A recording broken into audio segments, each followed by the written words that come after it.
Chapter 30. Disco Ball of Death. 2 doors. Most likely, only one of them is correct. Guessing would be like calling heads or tails and flipping a coin. I don't like that. Not when so much is on the line. Dance classes, Everblake, my job, the Delta game, William. It's all just so much.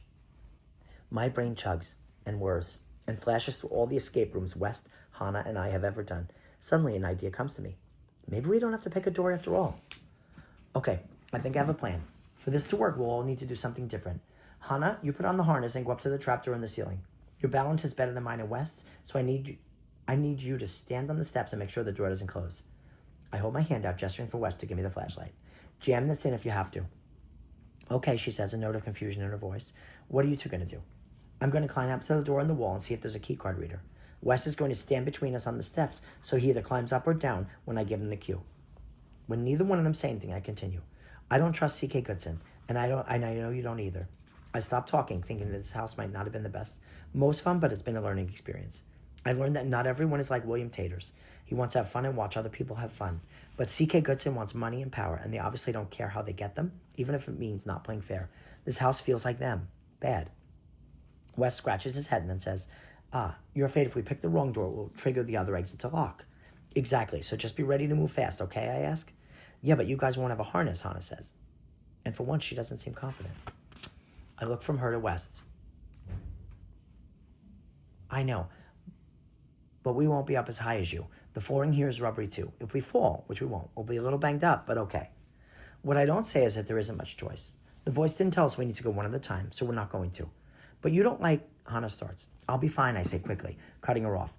More than anything, I'm glad she didn't mention Wes and his coordination. Hopefully, placing the anchor on the pyramid gave him some confidence, and I don't want that ruined. If we're going to do this, we're going to make my plan work. We have to believe we can do it, West included. 4 minutes, Wes says nervously. Sweat is beating at his hairline. Hannah doesn't waste another moment. She hooks herself into the harness and shimmies up the steps in a blur of pale skin and blonde hair. The scent of bubblegum follows her like an invisible trail. Wes goes next. His steps are less sure, wobblier. I hold my breath. When he reaches the door in the wall, he looks down at me. Keep going? Yeah, go past it and stand between the door and Hannah. I'll tell you what to do as soon as I figure out if I can open my door and see what's inside. Hannah has one hand on the railing at her side and one holding the flashlight in the trapdoor space.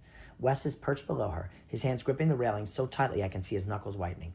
I start climbing up, muttering to myself the entire way. Why does it have to be heights? Always heights. You got this, Hannah, Hannah shouts.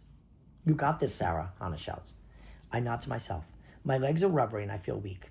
Accidentally glancing down, I nearly lose my balance and tumble off. My brain knows the floor isn't that far away, but my body keeps saying I'm in danger. What are these ceilings, 15, 20 feet high? Sarah, Wes calls out. Don't look down. Just follow my voice until you reach the door. You're almost there. Only a few more steps. Clenching my jaw, I force my feet to move. The bottom of the door comes into view and then the top. No keycard reader. With a shaking hand, I grab the handle at the bottom of the door and lift. It slides upward, revealing what lies beneath it.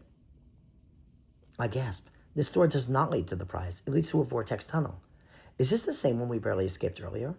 With a house this maze-like, it's hard to tell, but I know one thing for sure. This isn't the prize room. And if we go through this door, we could end up back in the turtle room. This isn't the exit. I yell, but Hannah's piercing shrieks drown me out. I look up, horrified to see that she's no longer poised and balanced. She's shuddering. The steps quake precariously underneath me. Just when I think things can't get any worse, they do. The timer runs out and the lights go off.